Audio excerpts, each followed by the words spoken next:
찬송가 586장으로 찬송하시겠습니다. 586장 찬송입니다.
하나님 말씀 신약성경 누가복음 7장 17절에서 35절까지 말씀입니다.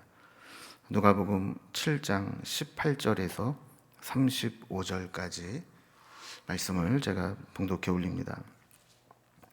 요한의 제자들이 이 모든 일을 그에게 알리니 요한이 그 제자 중 둘을 불러 주께 보내어 이르되 오실 그이가 당신이오니이까 우리가 다른 일을 기다리오리이까 하라 하매 그들이 예수께 나아가 이르되 세례 요한이 우리를 보내어 당신께 여쭈어 보라고 하기를 오실 그이가 당신이오니이까 우리가 다른 일을 기다리오리이까 하더이다 하니 마침 그때에 예수께서 질병과 고통과 및 악귀 들린 자들을 많이 고치시며 또 많은 맹인을 보게 하신지라.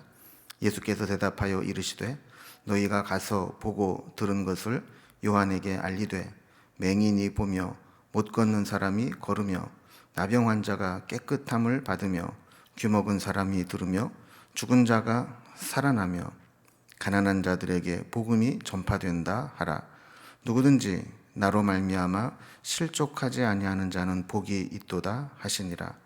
요한이 보낸 자가 떠난 후에 예수께서 무리에게 요한에 대하여 말씀하시되 너희가 무엇을 보려고 광야에 나갔더냐? 바람에 흔들리는 갈대냐? 그러면 너희가 무엇을 보려고 나갔더냐? 부드러운 옷 입은 사람이냐? 보라, 화려한 옷을 입고 사치하게 지내는 자는 왕궁에 있느니라. 그러면 너희가 무엇을 보려고 나갔더냐? 선지자냐? 옳다. 내가 너희에게 이르노니 선지자보다도 훌륭한 자니라. 기록된 바 보라, 내가 내 사자를 내 앞에 보내노니 그가 내 앞에서 내 길을 준비하리라 한 것이 이 사람에 대한 말씀이라. 내가 너희에게 말하노니 여자가 낳은 자 중에 요한보다 큰 자가 없도다. 그러나 하나님의 나라에서는 극히 작은 자라도 그보다 크니라 하시니 모든 백성과 세리들은 이미 요한의 세례를 받은지라. 이 말씀을 듣고 하나님을 의롭다 하되 바리새인과 율법 교사들은 그의 세례를 받지 아니하므로 그들 자신을 위한 하나님의 뜻을 저버리느니라. 또 이르시되 이 세대의 사람을 무엇으로 비유할까? 무엇과 같은가?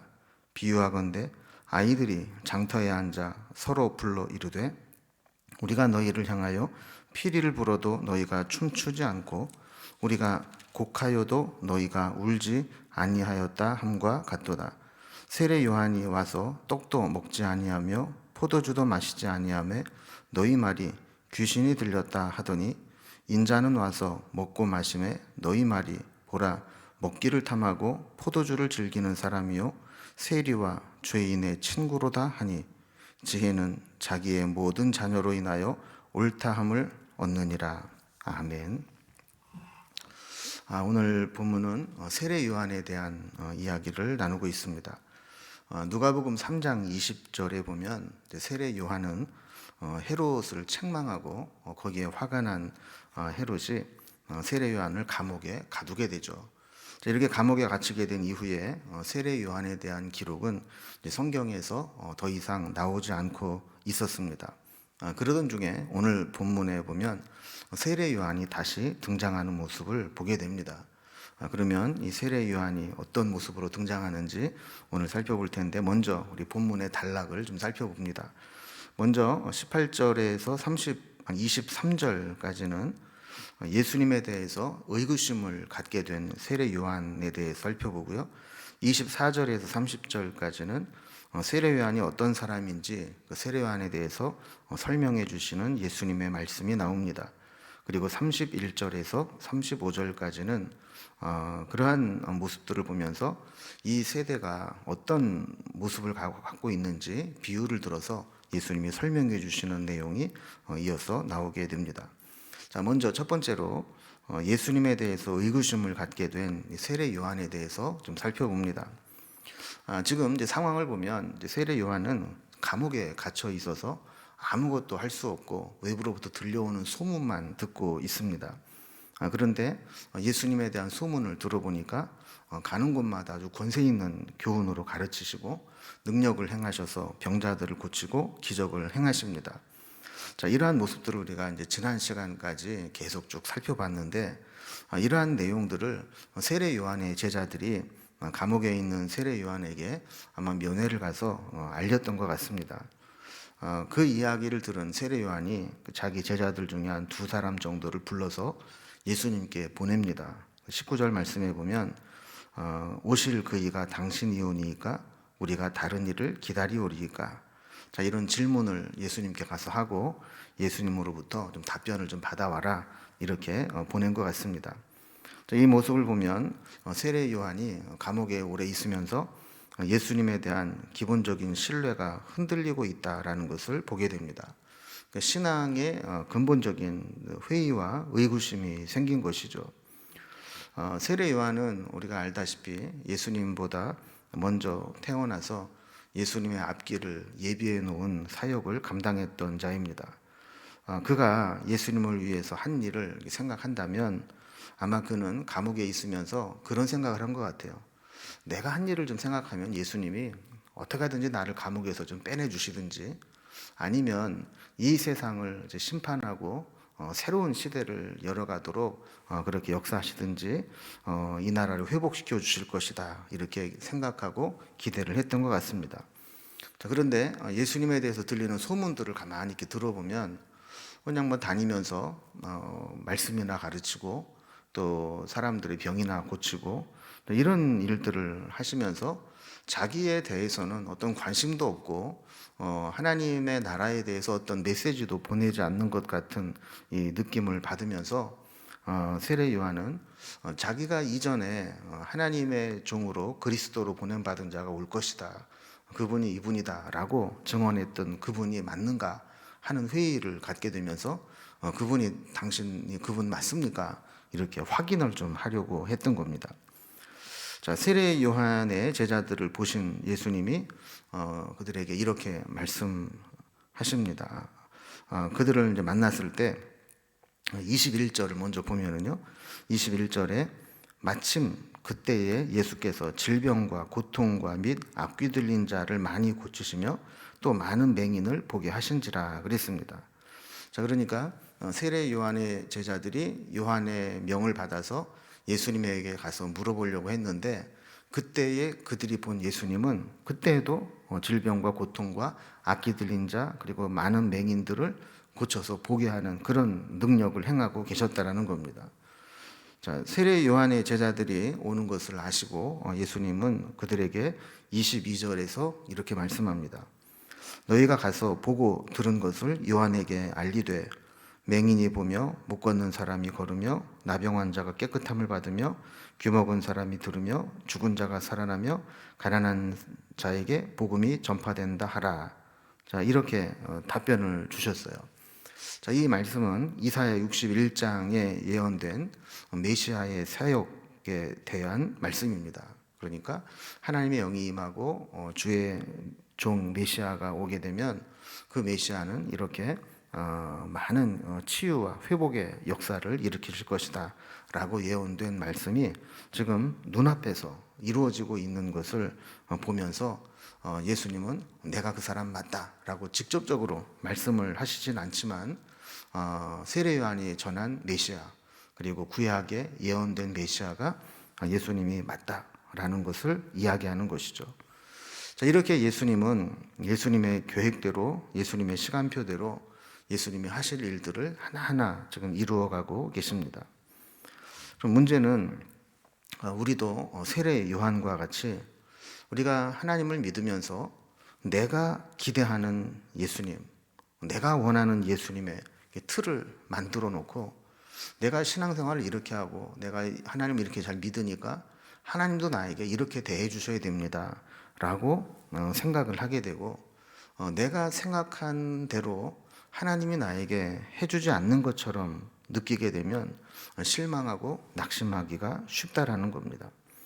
그래서 예수님은 이런 사람들을 향해서 23절에서 누구든지 나로 말미암아 실족하지 아니하는 자는 복이 있도다 하시니라 라고 말씀을 하시면서, 우리도 예수님께 대해서 내 입맛에 맞게 예수님이 해달라 이렇게 요구할 게 아니라 예수님의 뜻에 우리를 맞추어 가는 그런 신앙의 자세가 필요하다라는 것을 우리에게 보여주고 있습니다. 우리도 뭔가 신앙생활하면서 때로는 사람에게도 시험에 들지만 하나님께도 낙심하고 시험에 들 때가 있는데, 그때는 이렇게 세례 요한과 같이 자기가 기대하고 생각하는 하나님에 대한 틀을 정해놓고 거기에 맞추기 때문에 그렇습니다.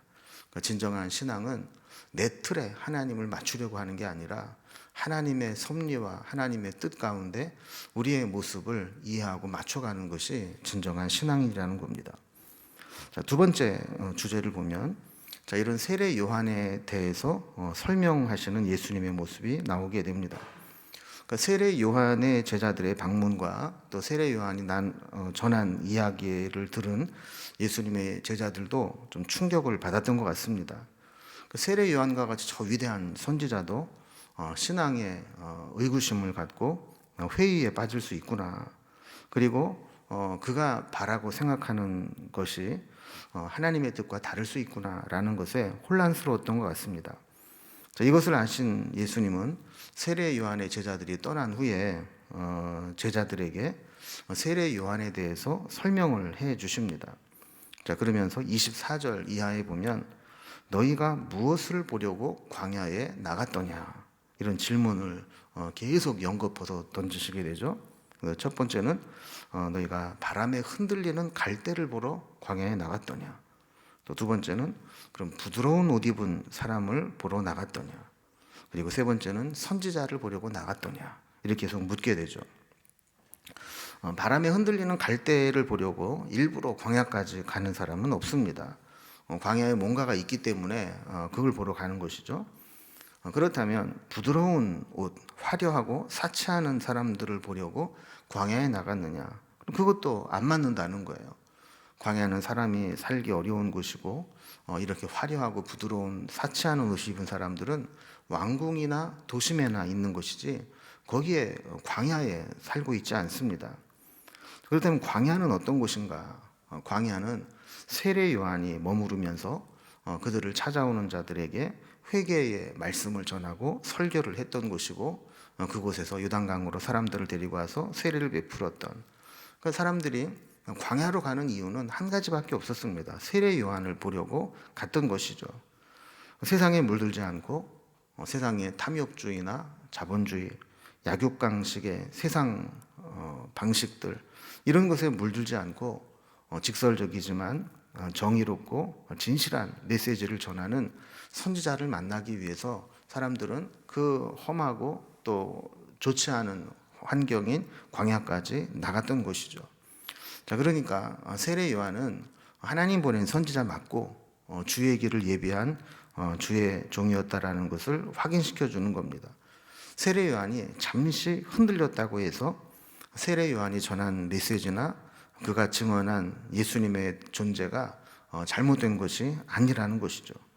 그래서 세례 요한에 대해서 이렇게 말씀하십니다. 27절에 보면 기록된 바 보라 내가 내 사자를 내 앞에 보내노니 그가 내 앞에서 내 길을 준비하리라 한 것이 이 사람에 대한 말씀이라. 그러니까 예수님 앞에 하나님의 종을 보낸다, 하나님의 사자를 보낸다 했는데 그게 바로 세례 요한 맞다라고 확인시켜 주는 것이죠. 또 28절에 보면 내가 너희에게 말하노니 여자가 낳은 자 중에 요한보다 큰 자가 없도다. 그러나 하나님의 나라에서는 극히 작은 자라도 그보다 크니라 하시니 그랬습니다. 그러니까 세례 요한이 감옥에 갇혀 있으면서 잠시 흔들리긴 했지만 그가 지금까지 했던 사역, 그가 했던 말씀, 그가 전한 예수님 다 옳은 말이라는 거예요. 자, 그러면서 여자가 낳은 자 중에 요한보다 큰 자가 없다. 자, 이렇게 예수님께서 평가해 주실 정도로 세례 요한은 선지자의 사명을 아주 귀하게 잘 감당을 한 겁니다. 예수님이 오시기 전까지 세례 요한처럼 크고 귀한 사역을 한 자가 없다는 겁니다. 그리고 실제로 예수님에 대해서 예언하고 활동한 선지자들이 많이 있지만 이렇게 직접적으로 예수님과 연관돼서 증언을 하고 실제로 예수님과 대면해서 활동을 하고 또 예수님께 직접 세례를 베풀었던 선지자는 아무도 없습니다. 그러니까 그 예수님 이전의 사람들 중에는 그 누구도 세례 요한보다 큰 자가 없다. 이렇게 평가하는 것이 맞습니다.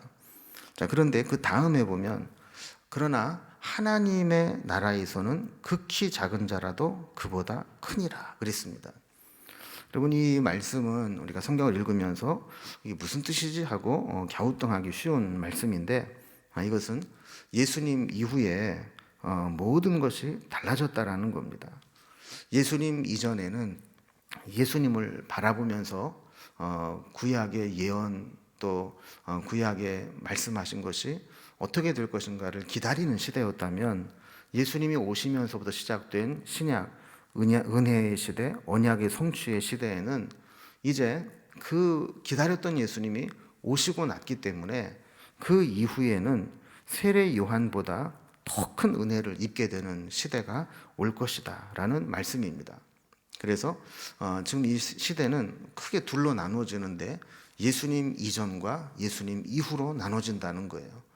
예수님 이전에는 세례 요한과 같이 정말 예수님 위해서 귀한 사역을 해야 이제 큰 자라고 평가를 받았지만, 이제 예수님 이후에는 예수를 믿기만 하면 하나님의 자녀가 되는 특권을 얻기 때문에 이제 예수님 이후에는 그 누구도 세례 요한보다 큰 자처럼 은혜를 입게 될 것이다 라는 말씀입니다. 그러니까 세례 요한보다 그냥 저절로 위대해진다기보다는 우리가 예수를 믿고 하나님의 자녀가 되는 은혜의 시대를 살고 있다, 은혜의 사람이 되었다, 더 큰 은혜를 입게 될 것이다, 이런 말씀이죠. 이제 29절과 30절을 보면 이 말씀을 듣고 사람들이 두 부류로 이렇게 나눠지는 것을 보게 됩니다. 세례 요한에 대한 이야기를 했을 때 세례 요한에게 이미 세례를 받고 회개한 자들은 이 예수님의 세례 요한에 대한 평가를 듣고 난 다음에 그래, 하나님은 의로우시지, 하나님께서 그렇게 하셨지라고 고백을 했다는 겁니다. 그런데 바리새인들과 율법 교사들은 세례 요한의 사역과 예수님이 하신 말씀을 받아들이지 않았습니다.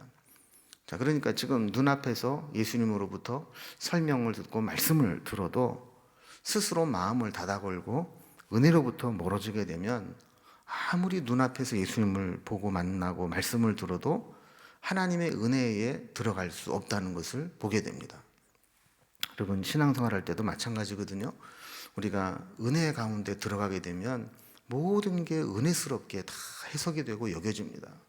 그런데 은혜에서 멀어지고 나면, 은혜에 참여하지 못하게 되면 모든 게 다 시험거리고 마음에 걸림이 되고 그렇게 됩니다. 그래서 여기에 있었던 바리새인과 율법학자들, 이런 사람들 보면 얼마나 은혜 받기 좋은 기회입니까? 자기 눈앞에 코앞에 예수님 말씀을 들었는데 그럼에도 불구하고 스스로 은혜로부터 멀어지고 마음을 닫아걸면 방법이 없다는 것을 또 보여주는 것이죠. 자, 이런 안타까운 자들을 보면서 예수님께서 마지막 31절에 35절까지 보면 이 시대가 어떤 시대인가, 사람들이 어떤 시대를 살고 있는가에 대해서 말씀을 해 주십니다. 그래서 계속해서 세례 요한의 세례도 받지 않고 하나님의 뜻도 거부하는 자들에 대해서 예수님이 말씀하십니다. 31절에 보면 이 세대의 사람을 무엇으로 비유할까? 무엇과 같은가? 이렇게 말씀을 시작하시면서 비유를 들어 설명합니다. 32절에 보면 아이들이 장터에 앉아 서로 불러 이르되 우리가 너희를 향하여 피리를 불어도 너희가 춤추지 않고 우리가 곡하여도 너희가 울지 아니하였다 함과 같도다 그랬습니다. 이게 무슨 얘기냐면, 여러분, 우리도 옛날에 이제 놀 게 없으니까 아이들끼리 이렇게 모이면 소꿉놀이 같은 것을 하고 이제 상황극 같은 것들 하면서 놀지 않았습니까? 그러니까 당시에도 그렇게 아이들이 모여서 장터에 앉아서 노는 겁니다. 대표적인 놀이가 결혼식 놀이, 장례식 놀이, 이런 놀이였던 것 같아요. 그래서 놀이를 주관하는 아이가 이제 결혼식 놀이를 하는 거야 하면서 피리를 이렇게 불면 나머지 아이들은 그 피리에 맞춰서 춤을 막 춰야 되는 거예요.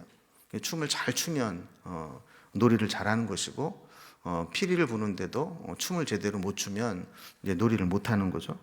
또 장례식 놀이를 시작한다 그렇게 하면서 게임을 주도하는 아이가 곡을 하는 거죠. 유대인들은 곡을 어떻게 하는지 모르겠는데 우리나라 같은 경우는 아이고 아이고 그러지 않습니까? 이 곡을 하면 거기에 이제 놀러 온 아이들은 막 또 우는 신용을 해야 되는 거예요. 그러니까 이 놀이가 재밌게 진행되고 이 놀이가 잘 되려면 마치 피리를 불 때 막 열심히 춤을 추고 곡을 할 때 그냥 막 실제 우는 것처럼 막 울어야 이 놀이가 잘 되는 겁니다.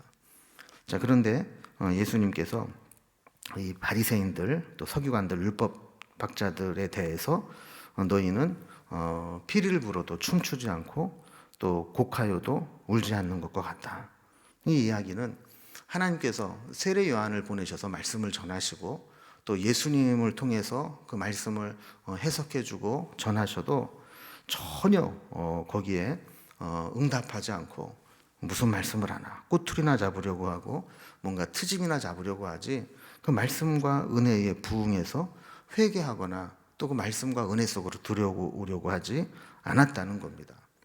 자, 그러면서 이제 그들이 어떻게 트집을 잡는가를 보면 세례 요한에 대해서는 세례 요한이 광야에 살면서 금식하고 포도주도 먹지 않고 이런 모습들을 보면서 세례 요한이 귀신 들려서 저렇다.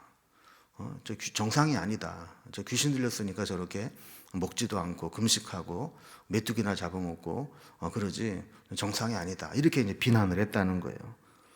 그런데 반대로 또 예수님은 제자들과 함께 다니면서 잘 먹고 또 마시고 또 사람들과 함께 막 있는 것을 보면서 저 예수님은 세리와 죄인들의 친구다. 이렇게 트집을 잡았다는 겁니다. 그러니까 뭔가 트집을 잡으려고 하면 금식을 해도 트집을 잡고 또 먹어도 트집을 잡고 이런다는 것이죠. 그 바리새인과 서기관들은 이렇게 뭔가 세례 요한과 예수님에 대한 모습들을 보면서도 결국에는 회개하거나 하나님의 뜻을 받아들이지 않았다는 겁니다. 자, 그러나 분명히 말씀하시는 것은 그들이 아무리 부인한다 할지라도 하나님의 뜻은 결국에는 이루어진다는 거예요. 35절에 보면 지혜는 자기의 모든 자녀로 인하여 옳다함을 얻느니라. 여기 보면 이제 지혜라고 이제 표현된 것이 있는데 그것은 하나님의 지혜를 이야기하는 것이죠. 그 바리새인들이나 서기관들, 율법학자들이 아무리 반대하고 또 부정해도 하나님의 뜻은 하나님의 지혜는 모든 하나님의 자녀들로 인하여 옳다함을 얻게 될 것이다 라고 이야기를 하는 거예요. 결국 하나님의 자녀들은 구원받고 하나님의 은혜 가운데 들어와서 옳다함을 얻게 된다는 것이죠. 여러분 이걸 보면 이 바리새인과 서기관들을 보면 종교적인 기득권을 가지고 있다고 해서 그 사람들이 다 은혜를 받는 건 아니라는 겁니다. 오히려 종교적 기득권이 은혜를 받는데 방해가 되고 걸림돌이 될 수 있습니다. 예전에 어느 목사님이 그런 얘기를 하더라고요. 평신도 때는 그렇게 헌신하고 겸손하고 그랬던 사람이 안수집사가 되고 권사가 되고 장로가 되고 직분을 받으면 목에 힘이 들어가고 교회에 분란을 일으키고 이런 사람이 된다. 그런 사람들은 차라리 직분을 안 받았더라면 교회에 문제가 안 될 텐데 직분을 받는 것이 교회도 혼란스럽게 만들고 본인도 은혜 받지 못하게 된다. 이런 얘기를 하는 것을 봤어요. 그럼 결국 중요한 것은 우리가 어느 직분을 받느냐 이런 게 중요한 게 아니고 정말 우리가 어떤 상황에서든지 하나님의 은혜 속으로 들어갈 수 있느냐 이게 중요하다라는 사실을 다시 한번 마음에 새기면서 어떤 상황에서도 우리가 흔들림 없이 하나님의 은혜를 붙잡고 살아갈 수 있는 그런 신앙의 자세를 갖기를 주님의 이름으로 기원합니다. 기도하겠습니다. 하나님 아버지, 오늘 세례 요한이 신앙적으로 흔들렸던 모습 그리고 이것에 대해서 교훈하시며 그걸 지켜보고 있는 바리새인과 서기관들에게 말씀하시는 모습을 살펴보았습니다. 우리도 세례 요한이 실수했던 것처럼 우리가 원하는 대로 내 틀에 맞춰서 하나님을 생각할 것이 아니라 하나님의 뜻이 무엇인가를 분별하여 순종하는 신앙의 자세를 갖게 하여 주옵소서. 또한 바리새인과 서기관들처럼 다른 사람보다 종교적으로 열심히 있다고 하는 것이 오히려 하나님의 은혜의 자리로 나아가는데 방해가 되고 걸림돌이 될 수 있다는 것을 기억하면서 우리의 모든 것들이 은혜의 걸림돌이 되지 않게 하시고 더 굳건히 주님의 은혜를 붙잡고 살아가는 저희들이 되게 하여 주옵소서. 오늘도 저희들에게 필요한 은혜를 베풀어 주시고 기도의 제목을 아시는 주님께서 우리 형편과 처지를 살피시고 우리가 알지 못하는 구하지 못한 우리의 가장 깊은 곳에 있는 문제들까지도 주님이 친히 또 해결하여 주시고 이끌어 주옵소서. 주님께 우리의 모든 삶을 부탁드리며 예수님의 이름으로 기도드리옵나이다. 아멘. 각자의 기도의 제목으로 주님께 기도하며 나아가겠습니다.